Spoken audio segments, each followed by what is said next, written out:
friends. Welcome to episode 215 of Storyteller Conclave. This is a show all about helping you run the best tabletop role-playing game that you can, whether you're a new storyteller or dungeon master learning the craft, or an experienced storyteller looking to take your game to the next level. I'm Sarah. I'm Rob. How we doing, Rob? Jeez, we were both clearing our throats before we got here. Right? Holy Lord. Weather has been interesting. It has been Michigan. The weather has gone from like 80 to 85 to 60 to back up to 80 in like a week, 2 weeks of drought and then 2 days of solid hard rain. Like it rained hard yesterday. Yeah, it was crazy. So we're just as I like to say, the weather is dribbling me like a basketball right now. No, I feel that. I definitely feel that.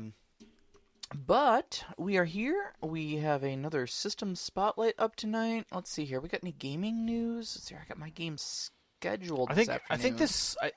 The only thing I was going to say was we always think that summers are going to be the easier time to schedule, and no, inevitably they're the biggest nightmare ever because everybody's doing things and holidays are abundant. We schedule our post up on Discord, and we'll like put out proposed dates, and we'll use the reaction emojis. 1, 2, 3, 4, 5, 6 of the various days that we can possibly do, and we only play on the weekends.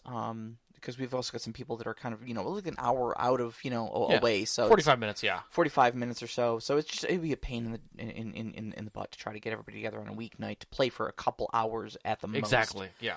So I put out the basically entire July worth of weekends, and I watched you guys all sign up, all but one of you, for every single day. Everybody shifted. Everybody was missing something in there, and I was like, welp. Yeah, it was true. And, I mean, that happens. Like, that's common, and that's a thing. And there's a lot of people who are just like, well, game without that person. And it is hard. When you're doing a full story where everybody is involved because they want to be involved, you really don't want to do that. Sometimes it's okay, but with your game and like my games where we're tending to do them once a month, we really want those sessions to have meaning and depth, and you don't want to disclude somebody. Yeah, so. Yeah. Plus, there are like a couple of people that, and this is a pretty meaningful arc for a couple different people. Yeah. And going into this next game is going to be it's kind of a climactic moment for this part of the story too. So I mean, honestly, I would say this: like, if my character wasn't around, you could easily pilot my character. Yeah. Like, if I wasn't around. Yeah. Even to a lesser degree, I could say there'd be a few other people you could, but it'd be very short list for this session. But yeah. But a big shout out to the Mad Elf for taking over for the team definitely. And basically saying, like, I'm going to be sunburnt and exhausted, but I will be there because your game is worth it. So. Yes, we will make it comfortable for you. Thank you so much for doing that. But all that being said, we have kind of what I thought, because of the size of the book and the way it was described, this was going to be a short system spotlight, has blossomed, to say the least.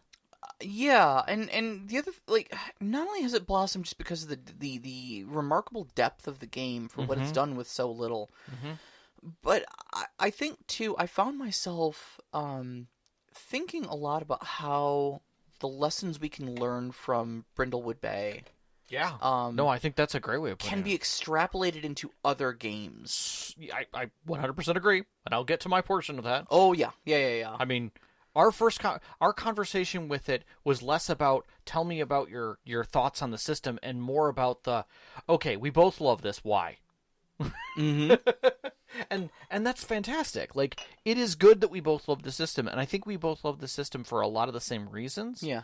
But I think a lot of those same reasons is where we've been leaning to. Yeah. And I 100% am glad that I slotted this immediately after the why do we need combat. Yes, and we'll get to all that. I don't want to get into the weeds too much. No, but for those who are listening to the podcast at the beginning, like, and normally don't listen to System Spotlights, hang around. There's a lot of good things in this. There is a lot of good things in this. So there's a little bit of a meta discussion here. So tonight we are discussing Brindlewood Bay, written by Jason Cordova and published by Gauntlet Publishing. Yeah. It was out before 2022's Kickstarter. There was some beta stuff that was released. I was trying to find some timelines on that, but I really couldn't get anything definite. So I will say this much. The Kickstarter campaign started in 2022, was funded in minutes. Yeah. And ended somewhere close to $500,000. It's impressive, yeah. For a book that literally you can get now today, it was now Kickstarted in 2022, available today as a PDF for $15. $15, yeah. Like, that's beautiful. That's really beautiful. I love that. And Jason, if you listen to this, fantastic job.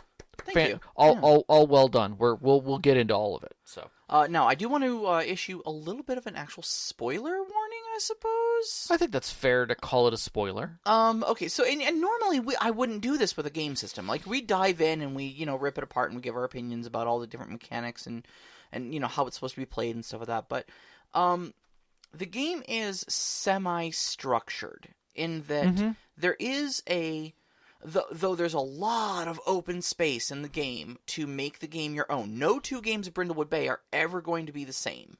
Okay? Just by its very nature and by the size of the gaps that are left in the scaffolding that they give you. But there is a scaffolding, and there is a point to the game, and there is a sort of meta-narrative that takes place with the murder mysteries that we're going to be looking into and whatnot. Yes. And so if you would prefer not to kind of know what the big story of Brindlewood Bay is, okay?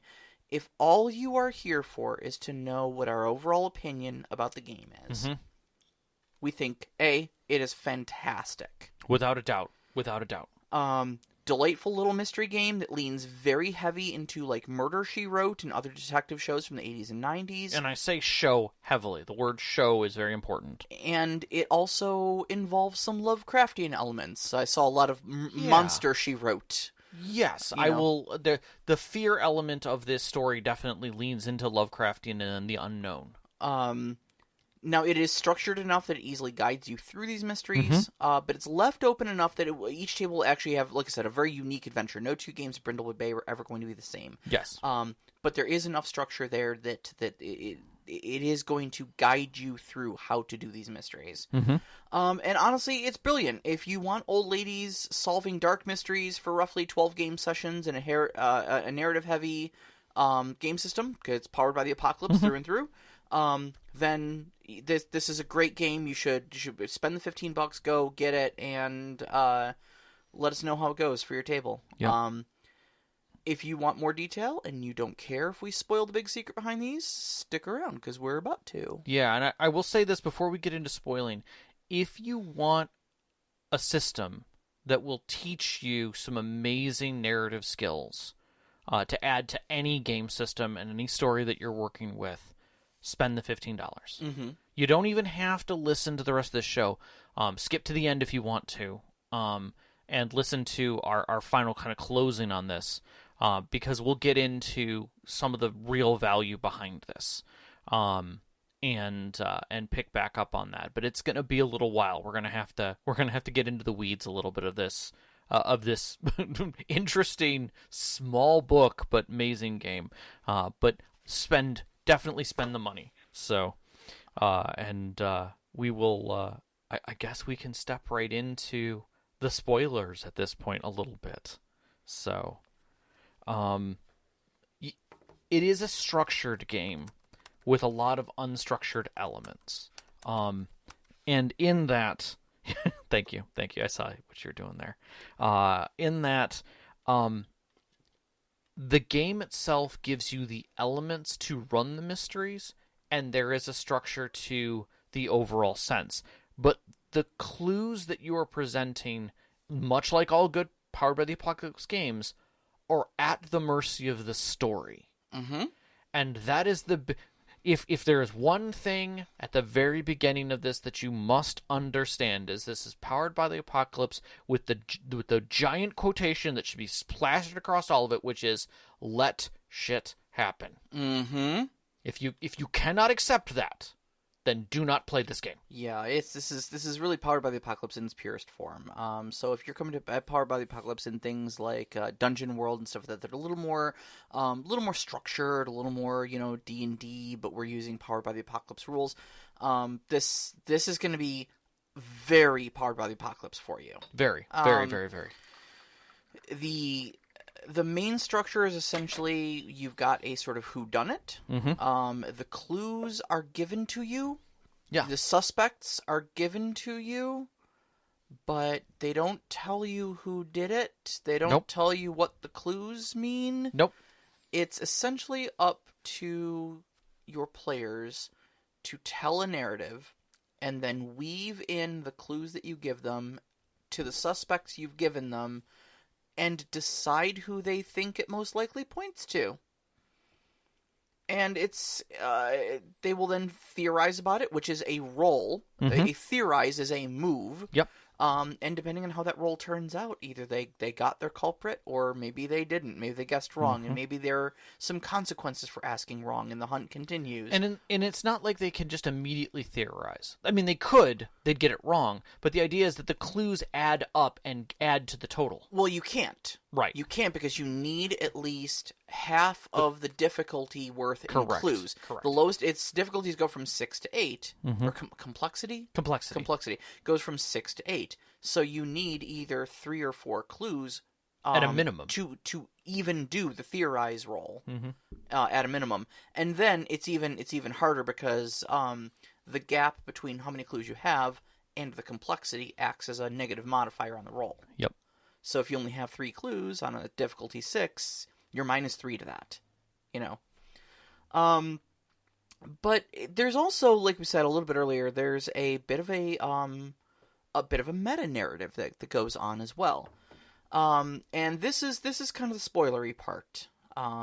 Is that there is, while you are solving these individual smaller crimes, mm-hmm. a meta narrative that takes place, which is the dark conspiracy. And it all has to do, and this is your last chance if you do not want spoilers, with the Midwives of the Fragrant Void, which is a Hellenic death cult trying to summon a child Persephone from the sea, which is essentially like a Lovecraftian horror. No, and I loved every aspect of those words that come out of that. Like, when you're reading it, you're like, a child of Persephone? A Lovecraftian?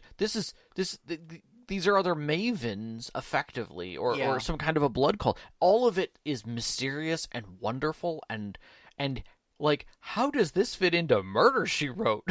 Right, and that's the thing, is it doesn't. It just expands upon it. Correct. You know, you start out, and so there's a whole set of guidelines that it gives you, and it's actually like a worksheet that it also provides for you to walk you through essentially how to take these narrative elements that will happen live in your game. Mm-hmm. You know, you won't know who done it in the first mystery. You know, all you know is that, you know, maybe they become very attached to a character, maybe they learn to trust another character, maybe they really hate a third character, you know. Yeah.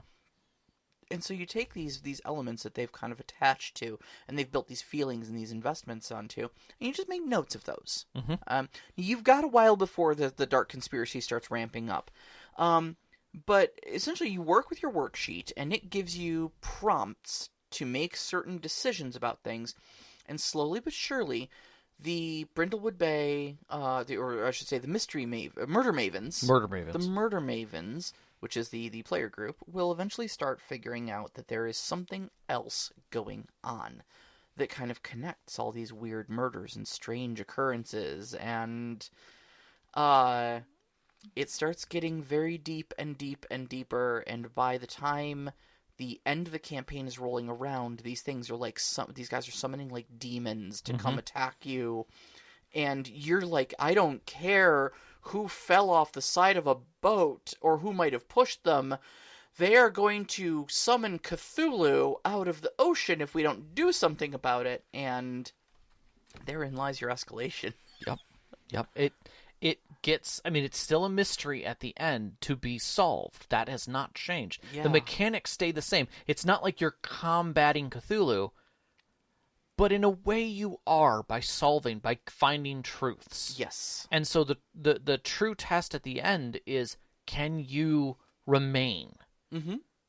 Can you see it through? Can you persevere? While still existing within this lovely little town? And keeping in mind that these are little old ladies. Mm-hmm. You know, these are retirees. These are widows. Yeah. That have retired to the quiet little resort town of Brindlewood Bay, Massachusetts, formed a little murder mystery book club around their love of famed mystery writer Amanda Delacourt, who writes the Gold Crown Mysteries, and end up getting so enthusiastic about their love for murder mysteries that they begin solving them themselves. Yep. And then they get wrapped up into this big thing. Yeah. Yeah. And you probably are catching the excitement in our voice, and it's because there's a lot of neat layers that make all this up. The excitement in my voice primarily is because, first off, obviously the complexity of it all. Like, I like that we've mixed something so mundane as little old ladies solving murder mysteries with, like, Lovecraftian horror. Well, I know that about you, yeah. The two of those have blended together so beautifully. But the other thing that's really got me, and I was actually saying this to Vicky upstairs, was more and more I am wanting to move my storytelling away from combat, away from violence. And you're a bunch of little old ladies.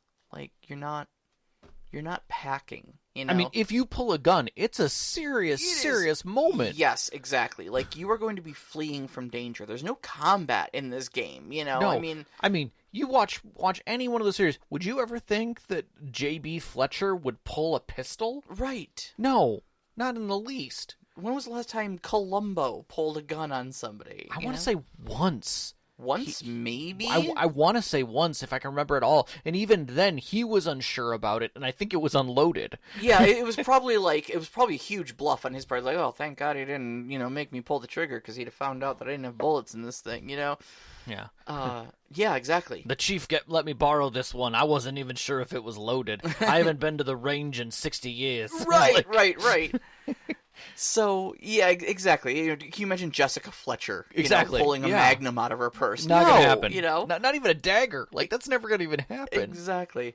So, I just, I'm looking at this and I'm 90% sure this is what I want to run after I'm done with my Savage Worlds game. Right. Just because it's charming, but it also gives me time. It gives me the ability to, kind of flex my horror chops without sitting you guys down and go, hey, we're playing Call of Cthulhu. Mm-hmm. It gets me away from, violence as the solution on things, and it's a pretty limited run game in that it really only goes about a dozen sessions or so. Mm-hmm. And we've been talking about not doing the big epic 50-session campaigns anymore. No, I definitely feel like our next discussions are going to be way less combat-y, because I've got so many good ideas. Yeah. So let's get into the mechanics, because we'll get in and out of it relatively fast. Sure. So this is Powered by the Apocalypse, like I said, in its purest form. Yeah. So you've got 5 attributes in this game. Vitality, which is what you do for physical things. Composure, which is what you use for, willpower or keeping your cool or steady hands or whatever. Reason, which is what you use for mental things, if you're trying to, suss out a clue or research something. Presence, which is your social, trying to charm somebody or lie to them. Right. And sensitivity, which is what you use for things involving the supernatural. Mm-hmm. Each one of these attributes is going to range from -3 to +3. Mm-hmm. They give you a starting set of attributes, and then you add 1 to one of the attributes. That's your entire character creation. You then also need to choose cozy activities. I love cozy activities. Cozy activities. Everybody has a cozy activity, and it's there's a suggested list, very much like all Power. If you're familiar with Powered by the Apocalypse, they give you check boxes. I would say that this sits in the same realm as your recovery in Blades in the Dark, your vice. Very much so. Yes. So if you're familiar with Blades in the Dark, this is your vice, but it's your cozy. But it's and you can tell instantly the difference in tone between a cozy and a vice. Right. But it's like baking, knitting, pottery, but at the same time, you don't necessarily have to lead into that. If you want to do, I don't know, motorcycle repair. Mm-hmm. Or small engine work. Yeah, sure. Why not? Fishing, 100% legit. The goal is to have something that fleshes out your character and makes them a whole, complete person. Yeah. And gives them something as a comfort to come home to. A hobby. Something they could sit and do either in a group setting, by themselves, or something that they can do in a studio setting. Yeah. A space that requires a little bit extra effort. It doesn't mean, if you do knitting, it doesn't mean you couldn't do that somewhere else. It just means that when you cozy, you pull out your knitting stuff. Mm-hmm. Mm-hmm. Okay, there are also, one of the other character creation things is you've got something called a Maven move. Now, these are one of my absolute favorite mechanics in this game.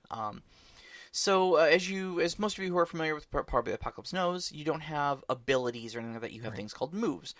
Move is when when something happens in the fiction, in the story, that calls for a roll to be made. A Maven move is something that you can do under certain circumstances, and they are unique to you. Mm-hmm. You can pick up more Maven moves as the game progresses. It's one of the forms of advancement goes. Mm-hmm. Some of them are exclusive to the campaign. Mm-hmm. Like, literally, once somebody has them, nobody else can take them. Yeah. I honestly feel like that should be like a normal thing. Yeah.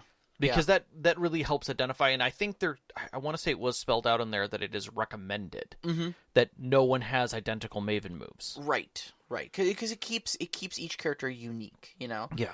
Now, all the Maven moves are named after typically male detectives from...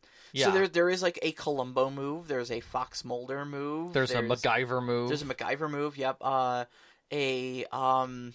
Rockford move. Rockford, yep. I mean, there's dozens of them. Yeah, you know, it's beautiful, honestly. Well thought out.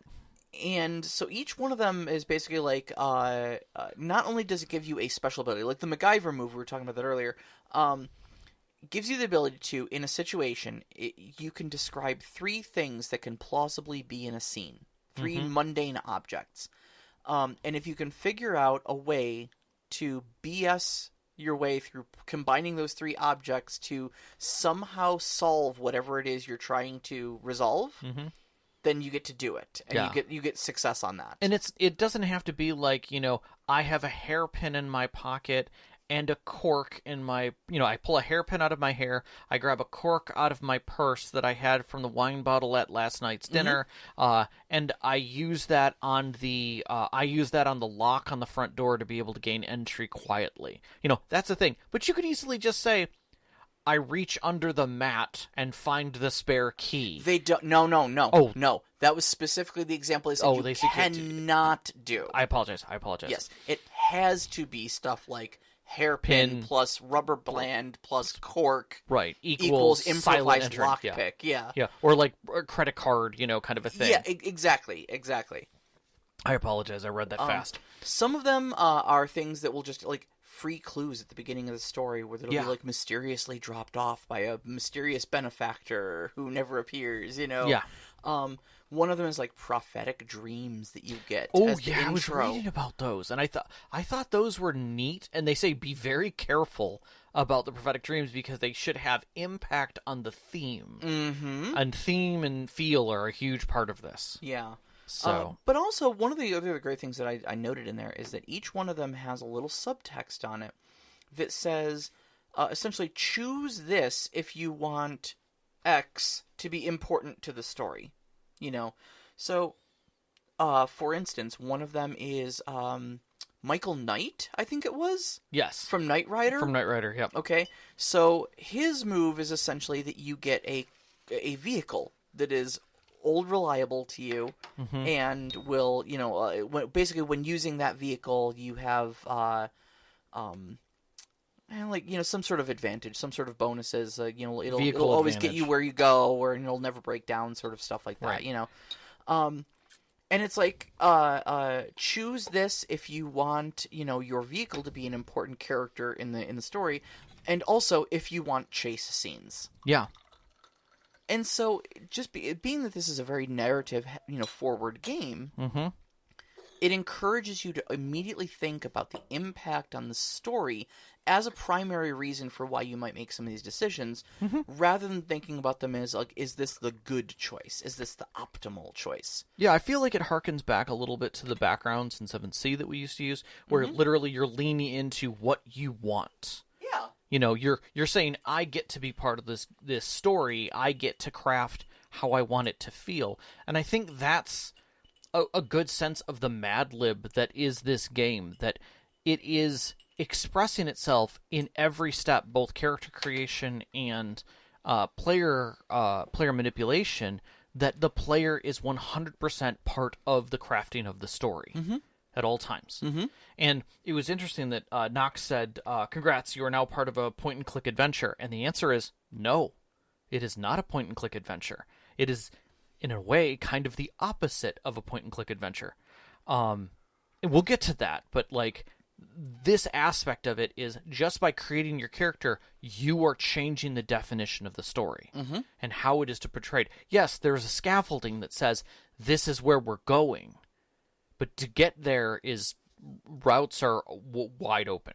Yeah. And way more open than you think. And when you consider how the mysteries are structured, that like, and that's what I'm saying. We'll get to that. Yeah. So let's continue. So dice mechanics. All right. So dice mechanics, like I said, it's pure Powered by the Apocalypse. You're going to be rolling 2d6, add them together, and plus or minus whatever the applicable attribute is. So 6 and under of that result is going to be a miss. Something bad doesn't happen, something bad happens, you don't accomplish your goal, whatever. 7 up is a hit, and then depending on the moves, the hit may have degrees. So typically that is 7 to 9 is a hit with a complication, a 10 to 11 is a solid hit, and a 12 or higher is a hit, and you gain some sort of benefit with it. Yeah, a lot of the times when you're looking at things that are 7 to 9 with complication, it is the classic part of the Apocalypse complication. That complication can often be a physical complication, but all complications are discussions. You can choose as a storyteller if you want to be like, this will have an injury effect, or this will have you'll lose something, or you'll lose track of them after this, but you'll get what you want. There's a very comprehensive list back in the storyteller section of like of good complications to throw in to keep in the feel and theme of the game. Yeah, but one of the things that I really like about it is that it is a discussion with the player. If things aren't fitting right, retconning is a thing. It is very easy to be like, okay, so I'm not going to be able to lean toward that direction, so my character is going to back out of this situation. Okay. That makes sense. Yeah. And that just happens. And I think that leans into the bit of, like, having complications creating those advantages and disadvantages to those roles. Is that you might have gotten a complication from something, and now you can't progress. So it changes the story, and the player's choosing that. Yeah. And that's the last mechanic basically here is those advantages and disadvantages. They work almost exactly like they do in 5th edition D&D. Yeah.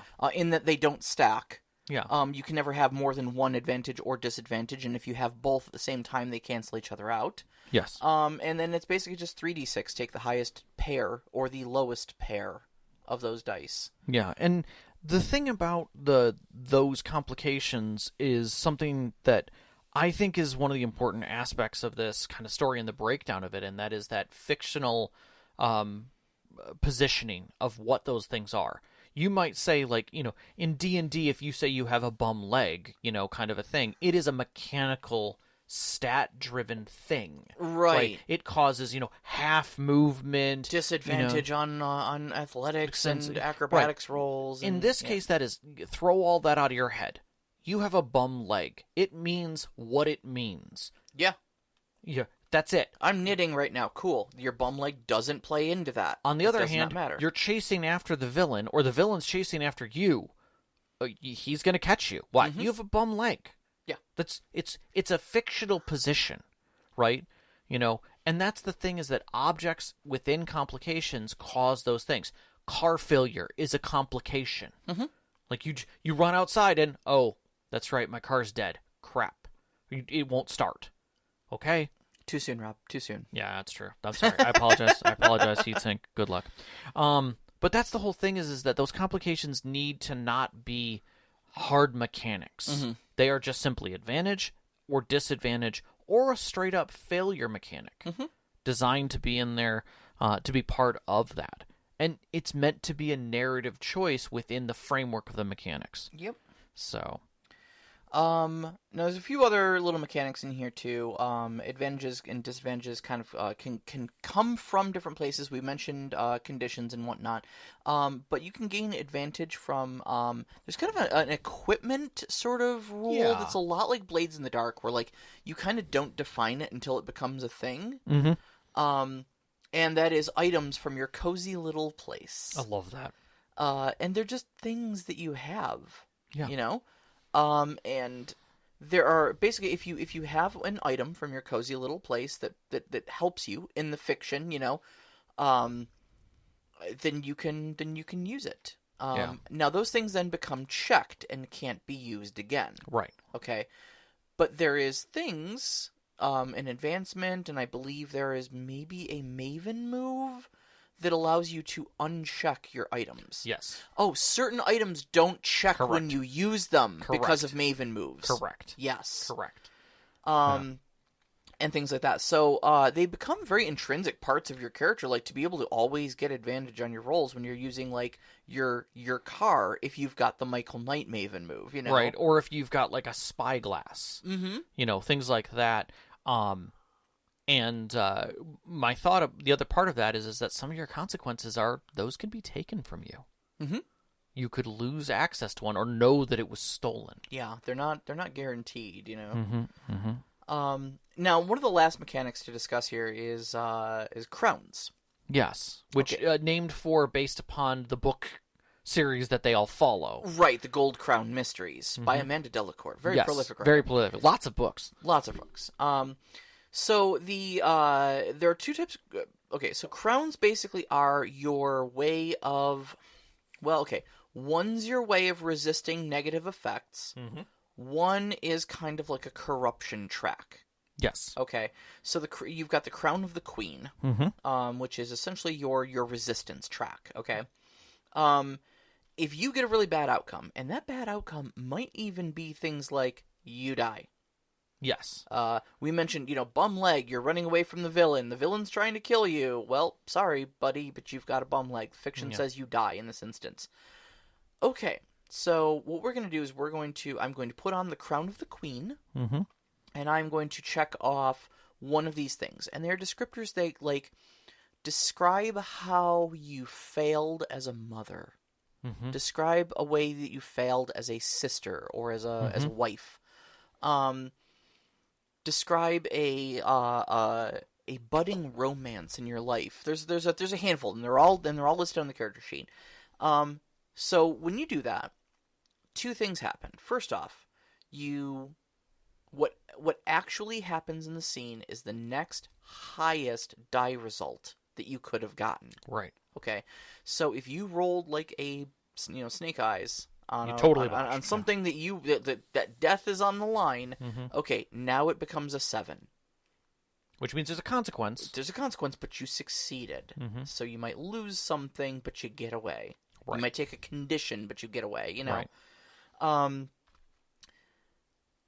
But then by the end of the session, you then have to incorporate the thing that the Crown said you had to incorporate. So there needs to be a moment where you kind of either flash back or maybe talk to another character of, oh God, all this makes me think of just where I left things off with my daughter, I don't think we left on the right foot. I really had a rough moment with her, blah, blah, blah, blah, blah, family drama, And nearly being stabbed by the villain made me think about that. Yep. Your life flashes before your eyes. Exactly. Yep. And it's not only a resistance mechanic to keep you going in the story, but it also causes plot exposition to happen, causes story exposition to happen. Yeah. I would love, again, back to stealing mechanics. If you could do this as a death save in other games, the same way, think of the role play that you're pushing out, right? If you say, okay, you have to explain a time when you were weak, or when you lost something, that was unbelievably important to you. Not only do you have to describe that moment and how it made you feel without explaining, how it was finished, because it clearly wasn't, but now that is part of plot. I own that, as the storyteller, and it will come back into play. And until that's resolved, that weight stays with you. Mm-hmm. You know, kind of a thing. And it's that those kinds of moments are just one little thing you can pluck from this game. Yeah, absolutely. It's very, very easy to transplant that. The last thing is called the Crown of the Void. A little different. Crown of the Void, like I said, it kind of functions a little bit more like a corruption track. There's only a handful of things that directly cause the possible use of it. Possible use of the Crown of the Void. And it checks in sequence. You always start at the top and you check down to the bottom. The bottom thing is you retire your Maven. Yep. But it starts very light of just... You always kind of have to mention death whenever you talk about, certain things. Or you'll notice, things lurking around staring at you. And it gets... It's that sort of Lovecraftian eldritch presence that slowly starts creeping in and making things creepier and more morbid and awful until it starts kind of consuming you towards the very end. It's not a very long track either. No. It's meant to be noticed. Yeah. One of the primary things that will get you to take Crowns of the Void checks is actually starting to dabble in like dark forces and magic and stuff like that. Once that like the dark conspiracy starts going and you decide, oh, I'm gonna start using their own magic against them. Okay. That doesn't work out. Just understand that every time you touch that power, it touches you. Mm-hmm. And there is a way to recover that. Yep. It's just not there. Yep. So advancement's pretty easy too. You've got session goals. Yep. They are, again, check boxes. Mm-hmm. One of them is always permanently checked for you, and that is, did you solve the mystery? Yep. But it'll be other things of, like, did you bond with another character? Did you, did you get a cozy moment to yourself, etc., sort of things like that. And if you at the end of the session, if you answer yes, you get an experience point. When you get 5 experience points, you get an advancement. There are 5 advancements. You put a check mark next to one of them. When you have checked all 5 of those advancement boxes, meaning you've gained 25 experience in total, you're done. It's as far as your character will advance. That's it. I like having a cap. It's nice. Yeah, it's very nice. simple. Yep. So. And that's it. Yeah. And then that's basically where the character section ends, and it rolls right into the DM section, which is most of the book.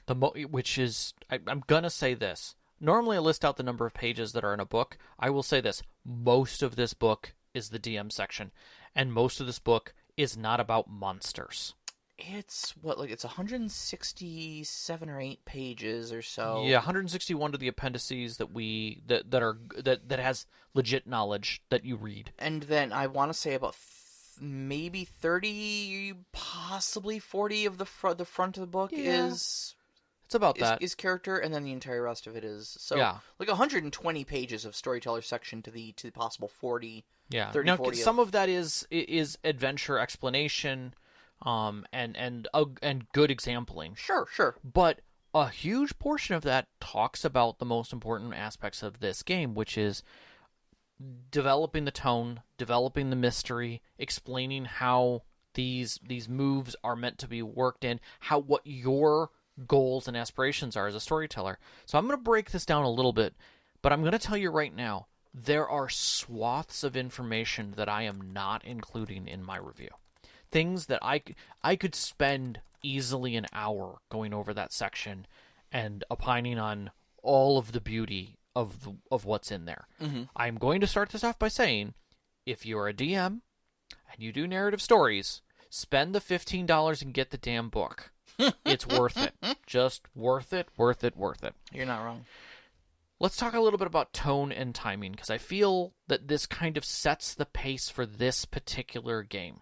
And that is that there are the 2 moves, the day moves and night moves, should feel different. And when we say day and night, we're not necessarily talking about them being a chronological, a time of day, but more along the lines of daytime moves happen when things are safe and light. Mm-hmm. You know, when the light is shining, you're going to someone's house during the day and having tea with them. You're going to see the sheriff in the middle of town, you know, under the gazebo during the, like, Lily Festival, you know? You're meeting someone for drinks on the boardwalk, you know? Exactly, right. Yeah. You know, you're going to see the fishermen, but you know? Likewise, it could take place chronologically at night, but still be a day move if it is a fantastic party at a mansion. Why not? Because it's a safe place. There's a lot of people around. Yep. It's well lit. There isn't a lot of present danger. But for instance, you could go in like the middle of the afternoon, you know, high noon, and go to a mysterious warehouse on the edge of the docks. And that's dark and musty. It might be a night move because it's always dangerous there. Just remember that the day move should always... When you talk about a day move, it should be something that is concerning, fearful of the person, but doesn't necessarily have a consequence directed right at it. It wouldn't be a consequence that is like lethal. That is in a dangerous way. There might be consequences of like people might, you know, disfavor you, right. Or you know the chief of police might shut you out of a room or something like that. Right. Whereas night moves should be fearful, but at the same time dangerous. You could get caught by someone and possibly roughed up, or worse yet, hurt and killed. You know, or worse, expelled. Exactly. The tone is meant to shift between these, where you go from finding cultists down on the shore with a bonfire and possibly like a blood ritual, and then the next moment, you're literally having tea and crumpets while knitting and having a conversation. That is the swing of this game. Yeah. It is meant to have that feel of day and night. And that these people are constantly addressing both aspects of that. I akin this a little bit to Masks in that sense, that you have this diurnal existence of what is happening during the light does affect what happens at the night, but both of them must be there, must be necessary. Yeah. Okay. Yeah. And this kind of brings you to a whole as the storyteller that you are in the masterful seat of timing. Meaning that it is easy for players to do the run-on of, I'm going to look for this, and then I'm going to do this, and I need to do this. Oh, we found this, and we're going to... Pause. It is 63 years old. Right. And whereas you are not dead... Yeah, it's still okay to say we're going to pick this up in the morning. Yeah, you're starting your breakfast routine, right? And she walks in to continue your conversation. You know, the idea is that this is meant to be, I discovered something, we're excited about it, and it is now a new scene, just like TV shows do. It is not a running night, moment to moment to moment. It could be. That if you need to create the tension level, maybe later in your story, that's where it needs to be. But ideally, you want things to go from scene to scene to scene, with these light and dark moments wrapping within each other, so that you always have the return to cozy, which we talk about with a lot of things in the fantasy realm of that return to comfort. Yeah. That is a piece of this game. Without a doubt, that comfort is necessary. Of having that. So your players are not, your characters are not 20-somethings running around, nor are they the players at the table who have all the energy that they want to learn about what's going on in the story. Work with that timing. Understand that is your hard move that you can make to say, and we're going to wrap up this scene, and you pick up here. You know, kind of a thing. It breaks down the anatomy of a mystery, and I will say that I love this. I will say a lot of people are going to look at this as I break it down and say, are you joking? And there's all method to this. The title is always disclosed. Oh, yeah. When you sit down and you start the mystery, the title is disclosed to the players. And the titles are brilliant. I laughed so hard at Long Dark Tea Time of the Soulless. It's great. It's beautiful. It's a Douglas Adams reference. Yes. Your complexity, which we discussed earlier, which is the which relates to the number of clues you need to be able to even make a theorem of the mystery, is also disclosed. Your players know exactly what they need. Yep. They know how complex things are going to be. I would write it on an index card and place it in the middle of the table. A lot of these things should be out on the table. Yes. When you're presenting the mystery itself, the opening of the mystery, it is often a series of scenes that sets the stage for that mystery. Okay, that establishes the suspects, whether there's any crimes that are directly involved. It creates also the investment for why the Mavens are even involved in this, what engages them. And then it usually, depending on how you do it, includes a question to be answered to help give them an initial direction point. Right. So even if they're confused about the title or the complexity level or the suspects or what's going on, that question is what you hand them. Yes. So that they're like, okay, I know where I need to start with. Right. If I can get close to answering this question, I am much closer to solving this mystery. That classic, what's my motivation? Exactly. Well, there it is. We're going to give it to you. You answer that question. You then take a series of moments. And again, these moments are meant to create flavor scenes that keep the tone of the mystery in place. Meaning, it is not all about that mysterious music as they're looking around someone's house that they shouldn't be in during the party, where someone's keeping someone busy while the other person is rifling through their desk drawer, in the next room quietly, only to be slightly discovered. That is a part of the tone. But the other half of the tone is literally sitting on their porch with some mojitos discussing what happened and how their kids are doing, right? That is perfectly fine. Like, that is what you need to have. If you want to take that tone all the way to, Golden Girls, where they're kibitzing with each other about other things outside of the story, all the better. Oh, yeah. These characters should live and breathe within Brindlewood Bay. It is not just a den of death. Death is what has happened on occasion. But Brindlewood Bay is a lovely little resort town in northern Massachusetts. Yes. That maybe the police kind of try to keep quiet what's going on, but for the most part, it is still a really nice place to live. There's a reason why you're retired there and you haven't left immediately. Clues and void clues are the next big chunk. And this is where things get different. Yeah. And this is the part that kind of broke my mind a little bit and reminded me what we're doing. Clues are written to be diverse and flexible and to be able to be inserted anywhere. And when I say a clue, I don't mean something specific. I mean there's a list of them. And the list is vague. And that's the thing. It's like a bloody carpet. Yeah. Okay. What type of carpet? Where is this supposed to be found? Whose blood is it? I don't know. It's bloody carpet. It's a clue. Yep. A parchment of paper that has a signature and the word will on it. Is it a will? Whose will? Is it an updated will? Right. What's the signature? It's blurred. You don't know. Yeah. But that's important. But it's a clue.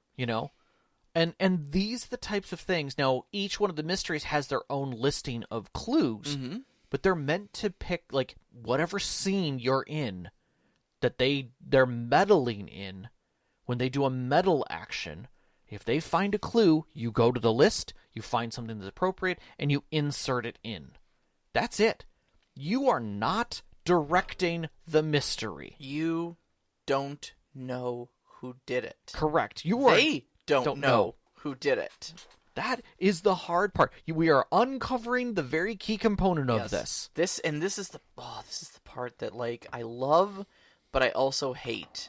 It's one of those things that kicks me so far out of my comfort zone. Yeah. That, like, it's brilliant. It but is. I will be white-knuckling this game the entire time because it is such a release of control from what I'm used to. I am exactly the type of storyteller that needs to logic out every last little bit of every idiosyncrasy. I double-check the wiki for Elder Scrolls, like, obsessively about, like, I want to put this element in my story, but is it lore-friendly, And usually the answer is yes, and I'm very chuffed about that. But like, I will double check. I won't just write stuff if it doesn't make sense, We'll come back to this, but that right there, that uncomfortable feeling that you're feeling, yes, I think is going to be the key on so much of this for people. Yep. The other is void clues, and void clues, like it sounds, are clues that sit outside of the mystery's resolution, but leans into the influence of the midwives of the flagrant void. and that dark conspiracy. So it adds to the overall conspiracy. So within the chain, the campaign that is the story. Yeah. So think about, you have 2 layers of clues. You have the internal mystery clues that take care of the complexity within that, and then you have the grand clues that are involved in the entire grand story. And again, they don't make sense either. Yeah, they just fit within the framework. There is a fish that is leaking purple ichor, and you're like, okay. Sorry, there's a fish. They found a fish with a rat stuffed in its mouth that's leaking. Believe it or not, that was a regular clue, not a void clue. Oh, that's right. That was the regular clue. That was the regular clue. But the thing that I want to say is there are 3 significant differences between this and most games you should be aware of. 1, clues are not located in specific places, and in fact can be found wherever the Mavens are looking / meddling. Yep. You Quantum don't clues. know. Yeah, you do not know the explanation to any of the murder mysteries until the players do their theorized move and come out with a success. That is the solution, not what you crafted, because you don't craft anything. Lastly, the murders are part of a larger conspiracy involving a death cult determined to summon a monstrosity from the depths of the ocean. That is the 3 points of this whole thing. And if you can accept those, you can run this game. Immediately upon reading how clues are handled in this, it reminds me of that bit of DMing advice that I got so long ago, which was put puzzles in your dungeons, but don't put answers to those puzzles. Exactly. Just wait for them to try something that makes you go, oh, that's innovative, and let it work. Yep. That was the solution. Yes, I'm going to come back to that again. The Alexandrian did a really nice review on this, and I highly recommend you go look at it, but take your time, get the book, it's worth it. Like the rest of the group, the GM doesn't know what the true solution to the mystery is until the theorized move mechanically determines it. So the GM has to be careful not to push a specific solution as they present the clues. Meaning, when the clue goes out, it is the clue. You need to leave that clue as it is. You don't red herring it. You don't flavor text it. You don't do anything. You can't be like, this was found in the daughter's purse. Nope. Yeah. You let it be. You can flavor everything else. Yep. But not that. The point of this essentially comes down to the goal of the game is not to solve a mystery. Okay? Yeah. It's not really solving a mystery in the sense that you are giving them clues as a brain teaser and the players have to use their own mental capacity to suss out what actually happened and put it all together at the end. Nope. The Mavens are solving the mystery. Okay? That's what the theorized role has to do with, and that's why you don't attach any of the clues to anything, because they're going to come up with a clever explanation for how those clues work, how they point to one of the suspects. They're going to make their theorized role, and if they pass it, that's what happened. Now, I'm gonna flip the script here for just 1 second. A lot of people are going to say, like, well, that's plot. That's how I laid things out. I made this mystery a certain way. Would you do the same thing for combat in D&D? This is the only way they can win the combat. If they don't follow these steps, they die. Because that's what you're saying. Yeah. Instead of saying, here's a tool set. Here's what you're up against. I'm going to sit back and just roll dice, and we're going to see what happens. Yep. Zombies up the hill right here. Their axe is on fire. They kidnapped your daughter. Yep. Do something about it, you know? And that's just, let it happen. Understand that mechanical release that you do once combat has hit the table is the truth. That is how roleplay should go. It should be directed by the players. What this reminded me actually a lot of is the same kind of logic that goes into Blades in the Dark, the flashback mechanics. Yes. Okay. It is the idea that the narrative should play out in such a way that the criminals that you're playing in Blades in the Dark would have planned for that thing because they're professionals. It's what they do. So you can just use a flashback and say, oh yeah, I planned for this. This is what actually happens. Yeah. And boom, it's now in the fiction. It happens that way. And it's kind of the same way with the Mavens. where it's with Brindlewood Bay is you are a murder mystery solving group. Mm-hmm. So if you're like, wait a minute, the will would be, good motive for this person, and the thing that we found in here, and the fish with the rat stuffed into it, of course, that was a metaphor for this, which is, probably why they are the murderer. Yeah. Cool, that sounds like a theory. Let's make a roll. 12. Cool. Sounds like you solved it. Good job, ladies. So tell me how the scene works out. Exactly. And then they either do the Columbo scene, and you narrate in with them on that, but either way, they succeed. The idea... The fact is, it doesn't matter. No, it doesn't. It does not matter. None of that matters. None of that matters. And the storytelling of the mystery is done so well within this framework of this book that explains it so simply and so directly as to remove all the veils. Mm-hmm. Like, most game systems, when they go into writing about plot and story and things, focus in a broad sense and accept that the storytellers know certain things. This game removes those doubts and puts it in black and white and effectively slaps you in the face with a fish and says, this is what you need to do to be successful at this. It goes into what your principles should be.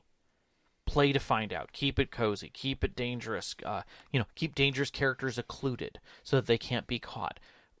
And then doesn't just say those in a single spends a paragraph helping you understand what that means. It talks about you as a reaction of what your players are doing.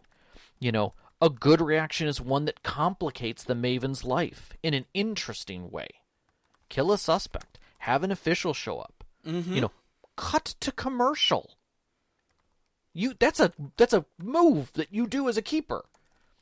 Like, wouldn't you love to be able to do that in the middle of your fantasy game? Just cut to a commercial. Like, that's what happens, and then we pick up after it, But that's part of that timing.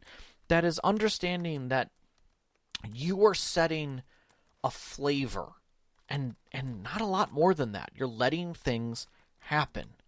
You're letting stuff discover. The day and night moves that are meant to be fear that is understood and respected by the storyteller, the keeper of the characters coming to life, right? So when they're stating their fear within it, you're exposing that fear at the table. And and I think we'll talk about this a bit later, but these aren't people necessarily playing their character.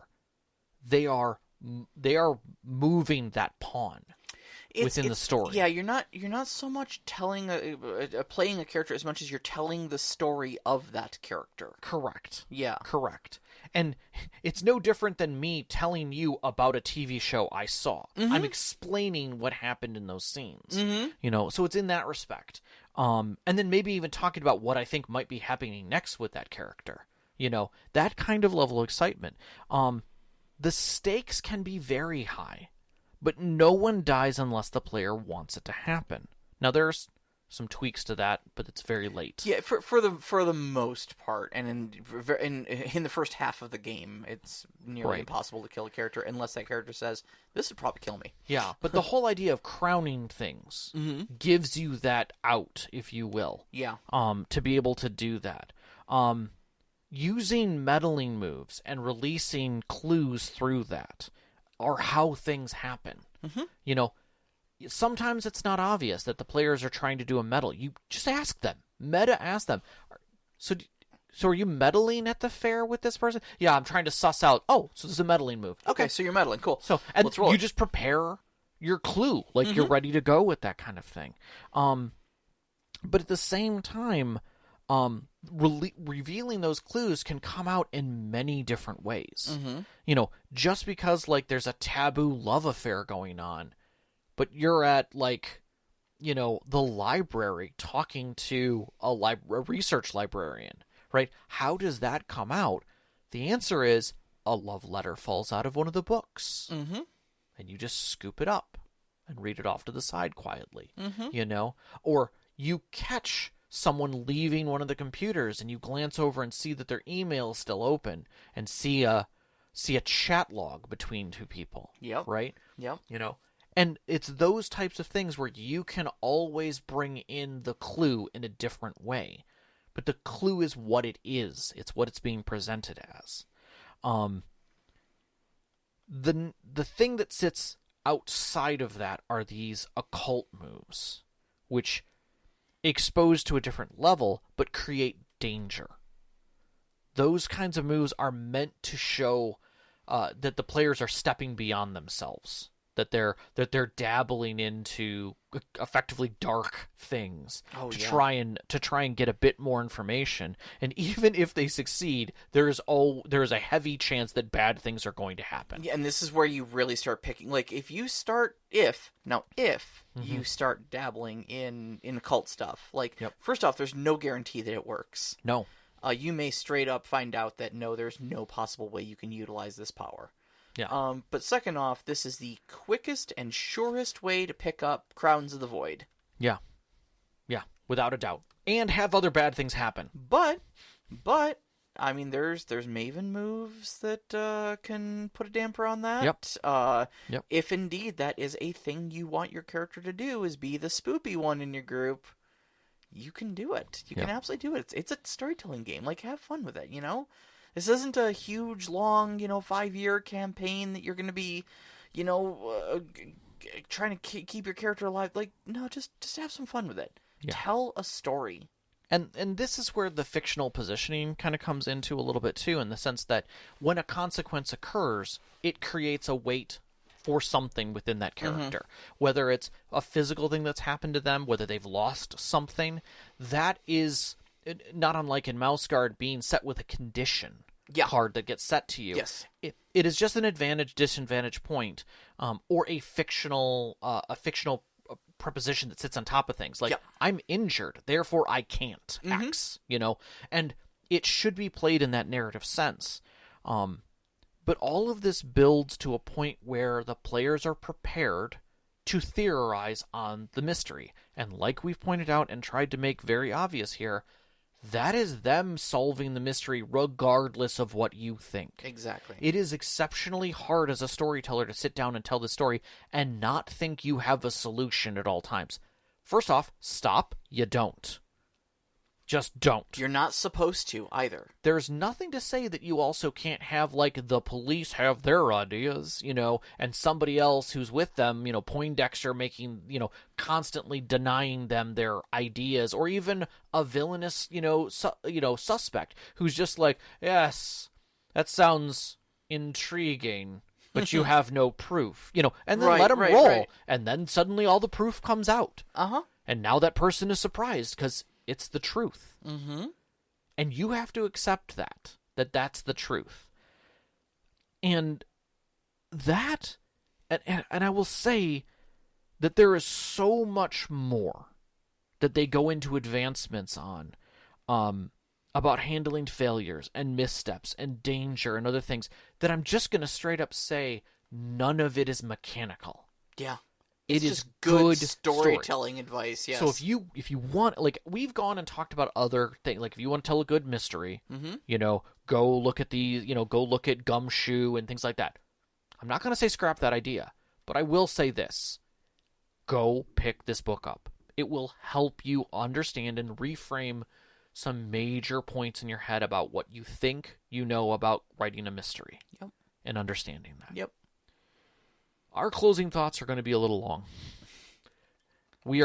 I will say we are done with the reveals. And this is purely, if you skip to this point and you're at our closing thoughts, congratulations, welcome. We're now going to get into the thick of it without really going into any more spoilers. Yep. So, all right. Sarah, what does Brindlewood do well for you?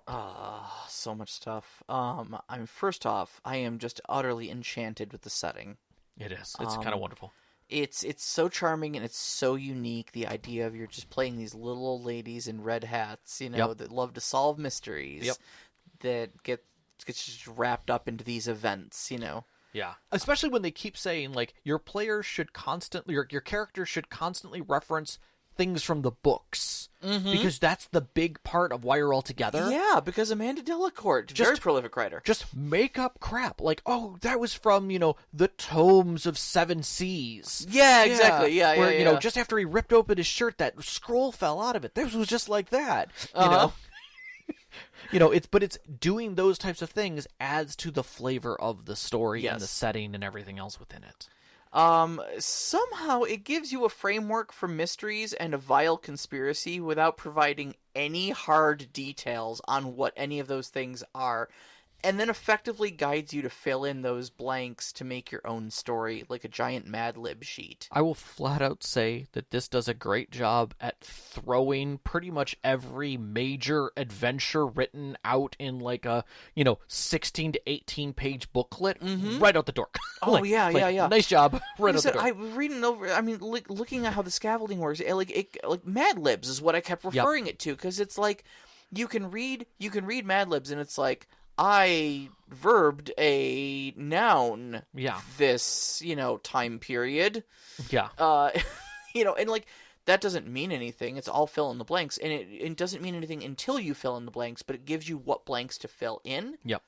And then you have a story. Yep. It may be nonsensical, but you have a story, And somebody once put it as, it is a lot of random encounter mechanics hidden behind the covers, to a non-defined ending, where the players know there's an ending. Yeah. Like, you can see the end. Yeah. And then when the player's like, hey, here's a plausible ending, and you're like, that's exactly what it is. Yep. Congratulations. Exactly. That's the ending. Yep. I think it really effectively captures the feel of like those 80s and 90s detective shows, complete with the allusions to like commercial breaks and stuff like that in there as well. Yeah. I could feel the Jessica Fletcher dripping off of every single page. The artwork really helped a lot with it too. It does. In the book. It's so soft. It's so soft and charming. Yeah. I think there's excellent juxtaposition between cozy murder mystery and Lovecraftian horror. I think it's a ramp, but yes. What I'm saying is it's interesting that you put those two things together, because they work remarkably. They're like peanut butter and chocolate to me, They really do. Because it's such a smooth ramp that you start by playing cozy murder mystery, and you end with Lovecraftian horror, and if done right, you kind of don't see the gradient between the two. Yeah. Yeah. It just, like, suddenly you stop in the middle of your 10th game session and go, why are there witches? Like, what? How did we get here? Why are there dark robes with, like, a red eye painted on the top of them? Right. And I think that's absolutely great. What more can you ask for than, little old ladies fighting Cthulhu? I love it. And then you've got a fantastic section on storytelling within the setting. You can use so much of that there for other settings, other mechanics. Like, there's so much subtext within it that is blatant and obvious and helpful that I think it is a fool's errand not to have this on your shelf. Yeah. If you're one of those people who like having reference materials to help you do storytelling in RPGs, well, this is something to have on your digital shelf or on your physical shelf. Definitely, without a doubt. I know getting the hardcover is exceptionally hard. I've been reading about that, but getting the digital book is as easy as going to Drive-Thru RPG, honestly. Super easy. I felt that section was incredibly important. It opened a lot in my mind frame of exploration. It leveled some things that I didn't expect in the way that I was looking at things. But the one thing that I love is that the readability of the DM section, the way they break things out, the way they go into simple paragraphs and make it very clear what you're doing and give pretty clear examples, makes it very comfortable. Yeah. Makes it very comfortable. I will say that despite my concerns about a first-time person running one of these, I think it is very possible that this could be an opening RPG for a storyteller, because of the fact that it doesn't rely on the storyteller's weight and creativity nearly as much as the players. Yeah. I mean, I'm of two minds. It does put a lot of responsibility on the players. That's the thing. I don't think this game system suffers passive players very well. No. And let's break down into what it doesn't do well. Okay, I think it fits into that. Sure. I think that it leaves enough of the experience, but still it is curated. It is framed for what it is. Yes. The story will always kind of progress in a certain direction. Yeah. The details, the suspects, the clues, the characters involved are all going to be different every single time. But kind of the big reveal that we were all spoilery about, the Lovecraftian elements, is like, it's always going to kind of go in that direction. So the first time after you've played Brindlewood Bay, or if, you've listened to this podcast in its entirety, you kind of already know what the big reveal is. And so it's a little less... That isn't something to say that as a storyteller, you couldn't make adjustments. Sure. Because it isn't... If you know the reveal, there's a lot of other things that will work just as well in a different framing. Oh, yeah. And you could tell the story differently and have a completely different outcome. Absolutely. I think in that sense, it suffers from certain board game frameworks that once you've played it, you're like, do I want to play this again? Mm-hmm. It's different every time I play it, but it is the same board game. Yeah. So I think in that, it could diminish on it, but I think crafty people could have a lot of fun with it. Oh, sure. A lot of fun with it, so... I think likewise also because it's a specific setting and mystery, it isn't easily adaptable to open world homebrew style campaigns where you can just kind of lift the mechanics and drop them into something else. It's kind of dependent upon its mysteries and upon the dark conspiracy and stuff like that. There's a lot of tools for randomizing those things to give them your unique twist. But I think without a lot of work writing on your part, the game is called Brindlewood Bay. Mm-hmm. I think taking it out of Brindlewood Bay would be very difficult. I agree with your statement. I will say this, that feeling through that,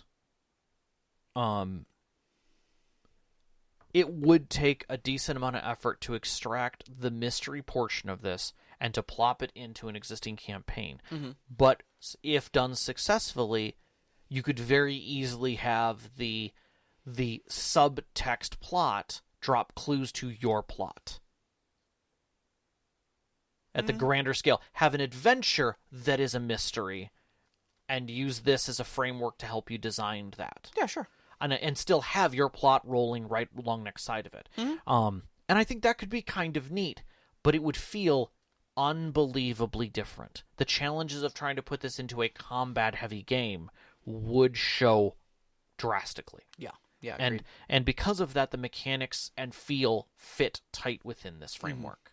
So, now the other thing too, and as much as we talked about spoilers and stuff like that earlier, there's a part of me that wonders even how much that was necessary, because the next point we've got on here is basically that you kind of have to be explicit about the tone and content of this game with your players. If you came to the table looking for old ladies solving mysteries in a quaint seaside resort town, you may not necessarily have signed up for blood-curdling Lovecraftian horror elements. Mm-hmm. Storytellers should be very careful to convey that things can get pretty dark and and pretty quick actually. So especially towards the end of the story, things get pretty grim. And it's I kind of almost liken it to like a Harry Potter style, arc where the curve is sharp at the end. Well, at the beginning of the story, it's oh, can we go into the shut off wing, and it's a weird chess puzzle, and there's a man with a stone and Voldemort's on the back of his head. I don't know what's going on here. Yeah. And then at the end of the story, it's war never changes. And you're like, okay, we're right to Fallout. How did we get to that the point? School year's just canceled because we're all killing each other right now. The headmaster is dead. The best friend is dead. Yeah, exactly. Cedric Diggory is dead. but you have to know that that's coming to show the weight. Yeah. That this quaint, comfortable seaside vacation town where people go to be cozy and relaxed has this dark subtone that is becoming rampantly harder to ignore. Yeah. To the point where it hard spikes. Mm-hmm. So. And then lastly, the other big reveal you have to make to your players. You quoted this again from the Alexandrian. You did a great job. One key thing here is that players must know what's going on here. That the clues have no inherent meaning. That they are assigning meaning creatively as players, not deductively as detectives.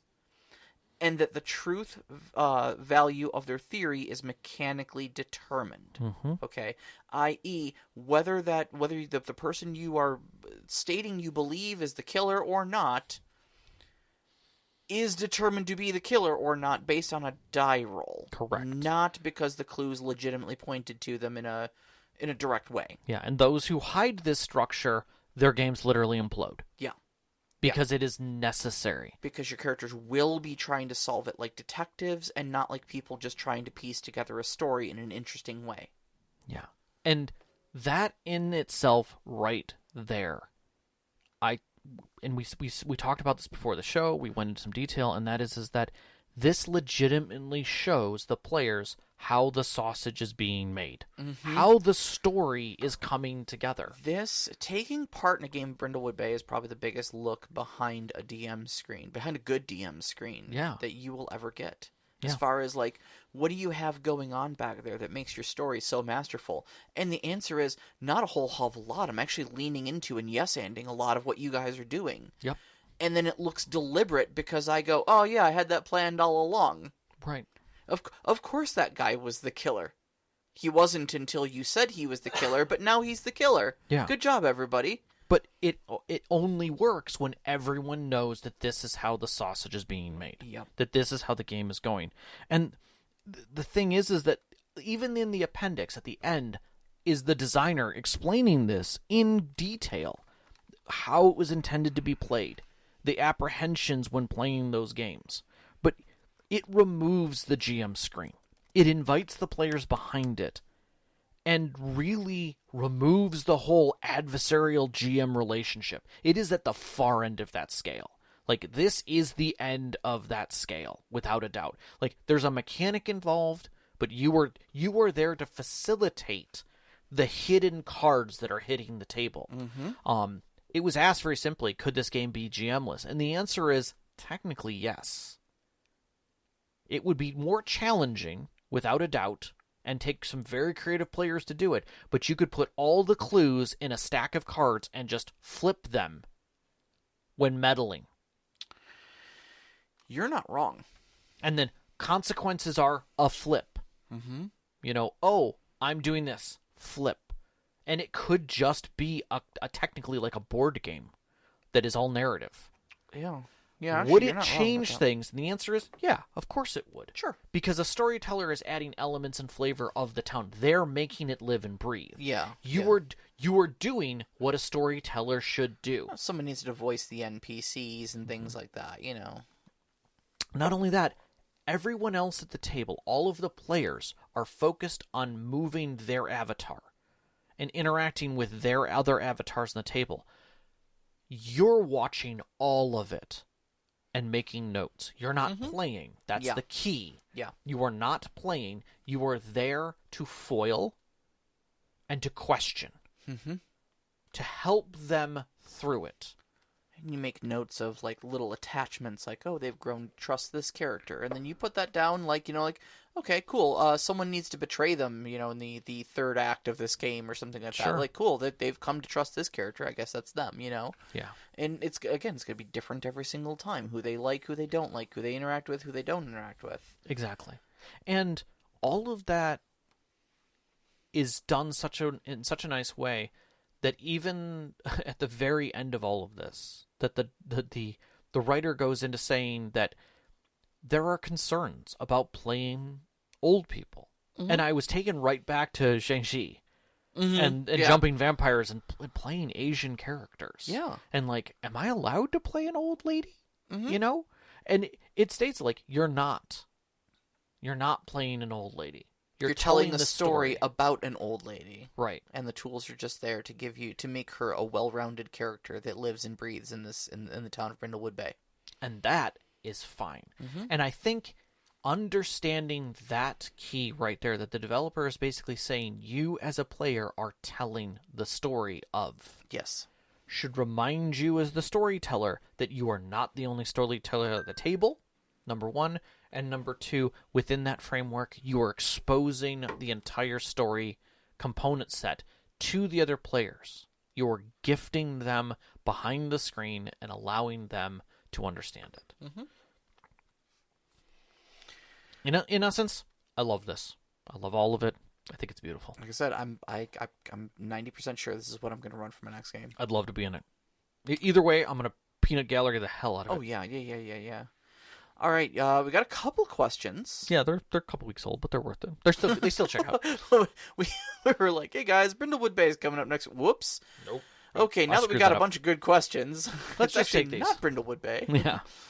So Tim Saucer asks, are there other games you would see using the mystery resolution system from Brindlewood Bay? Yes. I'm just leave it as yes, because the answer is that it is not a mechanically heavy system. It is a narratively heavy system. Yeah. If you've got a mystery, if you've got a puzzle, if you have anything where the players do not need to have a set destination for solution, use it. Yeah. If the act of we solved the mystery is the thing, and not who we solved them, like who was the culprit in the mystery. Correct. Is important. Then yeah, absolutely. And especially in the one thing I do like is having those the other clues come into play, mm-hmm. and letting that be the extra successes. Mm-hmm. Like they're solving this adventure in this town. Right? But now they've learned something that is a clue beyond this all. Mm-hmm. Ooh, fancy. Yeah. Now the adventure is one thing, but learning more about the greater plot is another. Sure, that is literally every adventure. Mm-hmm. Your adventure, I'm not going to say, is pointless, mm-hmm. but I will say it is a place, some things are happening, and it is up to players to get through it. Yeah. That's it. Yep. Don't set more rules than that. Let's see here. Many systems attempt to perform genre emulation of some kind. Brindlewood Bay is one where they are very explicitly do this with things like cut-to-commercial mechanic. Yes. Do you think this kind of overt callback to the episodic shows is designed after breaks verisimilitude, or does it lean into it? Absolutely leans into it. I think, again, because the like they said in the appendix that you just quoted, you're not intended to live through your character. Yes. You are designed to essentially tell the story of a character that exists in this story. Yeah, you're not telegraphing moment to moment. Yeah. You're not driving them from one scene to the next scene and walking them through the door and up the staircase into the sheriff's office. It goes from, we're going to have, it's like having a conversation with T with one of the people and then cut. You find yourself walking into the sheriff's office to ask him a few good questions. I think it might actually be helpful to think, like, this is one of those rare instances where, like, it's not your character. You're just controlling what that character that exists in the story does, Yeah. Yeah. I think that's the best way of doing it. It is a break of collaboratively describing what happens in this cool television show you're all taking part in. Yeah. Yeah, mm-hmm. Exactly. I think that's a great way of putting it. Wow. It's fanfic.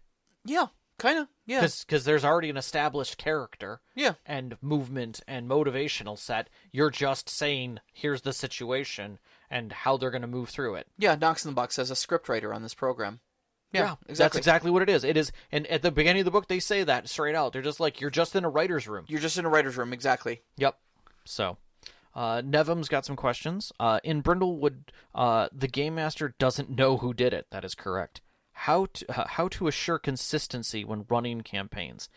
Okay, so... Let go. That's the key. That's the key. Let go. Stop trying to control the output, trying to create consistency at all. Like, your players are going to tell the story, and all you're there to do is essentially make sure that when they make a move, the correct roll is made to insert whatever is an appropriate consequence to that roll, be it good, bad, or a mix of both, and to help guide them through the story in a meaningful way so that at some point they can do their theorize and throw out a solution. I would change the word guide to encourage. Yeah. That's because we guide people. Okay, sure. Guide implies hands-on. And right. Encourage is more like sitting in the sidelines saying you can do it. Right. Sitting in the sidelines, asking a question. Well, the reason I say guide is because there is a component to being like, okay.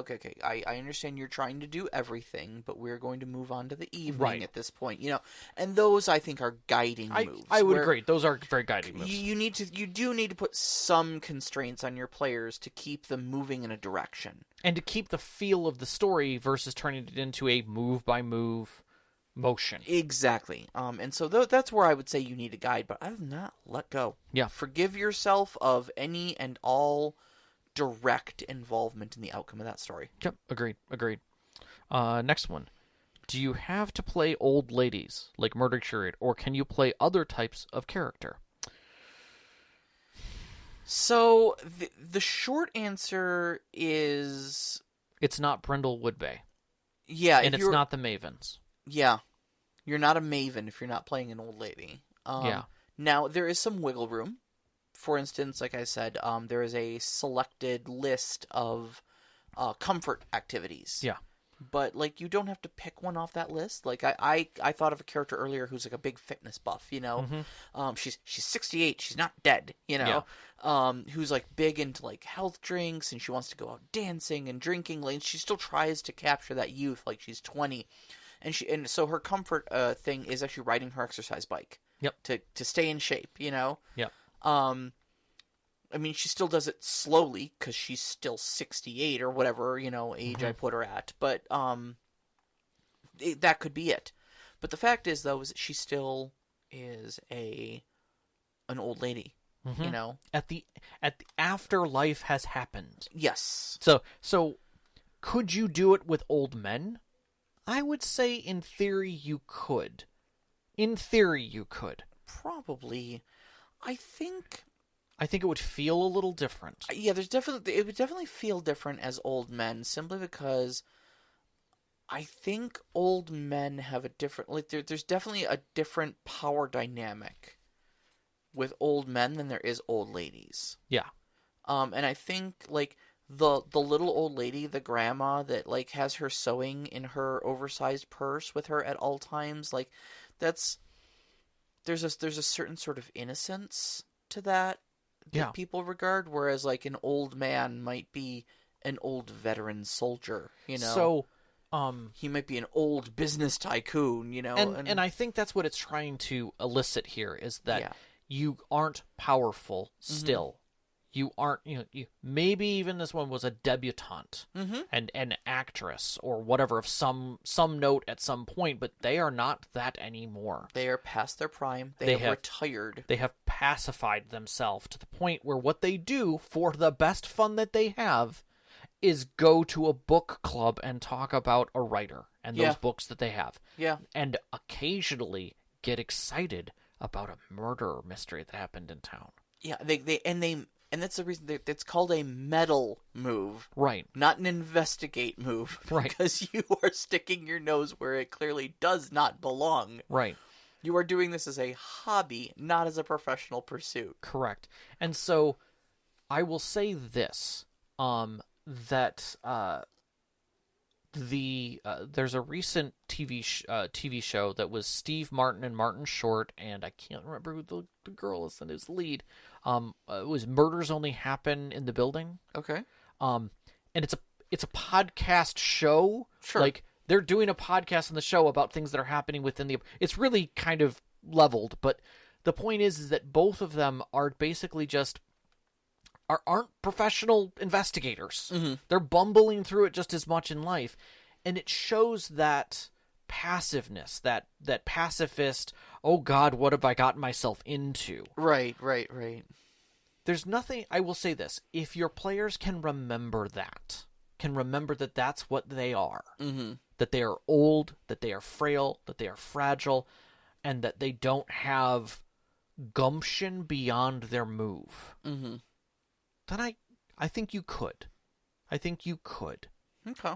But I think you have to understand what you are within the framework, what the players are meant to be. Just like Kids on Bikes could never have one of the kids be a robotic soldier. Yeah.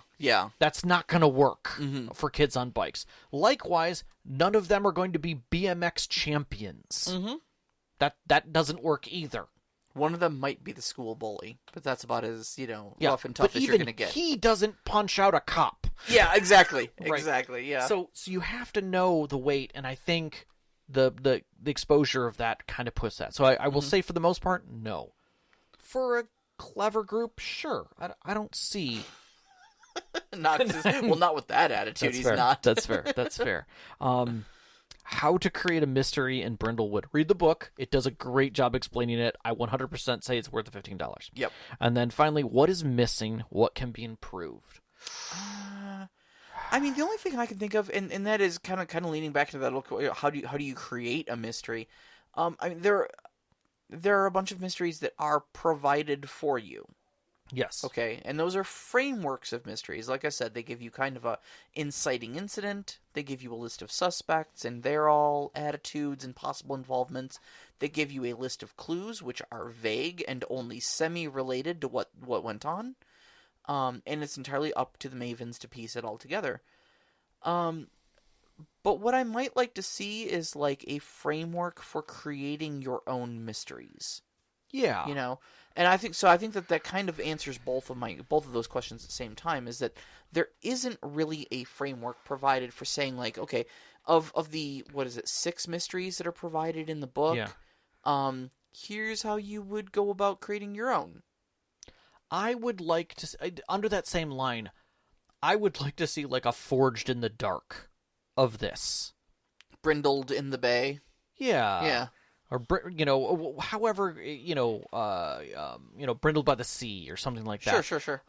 But that way it exposes the framework, what the point of this is, and being able to take each of the components, what the characters mean, how the mysteries can be plotted together, and what the final threat is. And lets you kind of pick and choose and be like, okay, so my final threat is an alien invasion. Sure.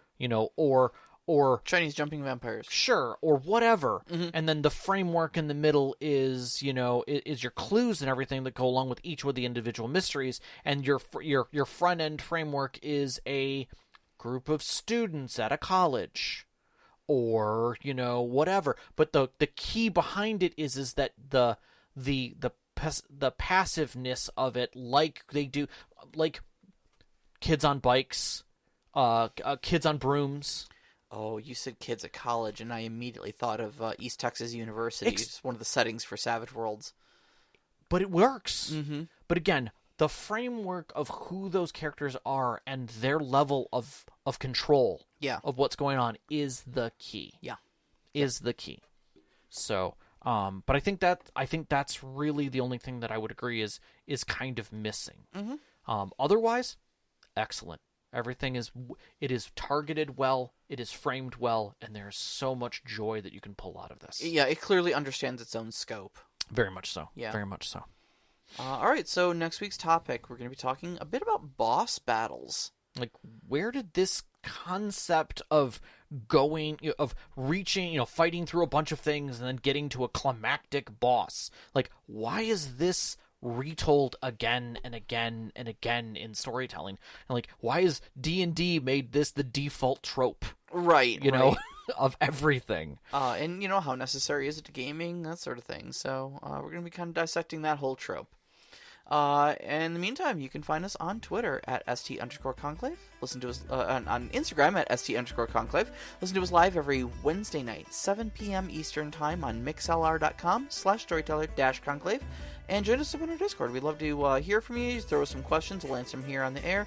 And you can talk to the other great storytellers that are up there and bounce some campaign ideas off of them. You can find that link on our Twitter as well as our website, storytellerconclave.com. We'd like to thank our Patreon members who support us every single month, especially our name members, Knox in the Box, Sam, the Arcane Asylum, Sparkle Motion, Veteran, and Hulavu. We truly appreciate all your support.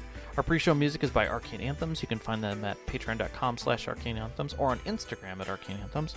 Our intro music is Beyond the Warriors by Geefrog. You can find that at geefrog.bandcamp.com, on Google Music, or on YouTube now, so I highly recommend you go check them out. Our outro music is Only Our Footprints in the Sand by Midair Machine. You can find them at freemusicarchive.org. And big shout out as always to our families, Vicky and Sean. Thank you so much for loving and supporting us. Thank you. All of our friends who've sat at our tables over the years to give these great stories to share with you, and you, every single one of our listeners. We love you guys so much. We love you. Good night.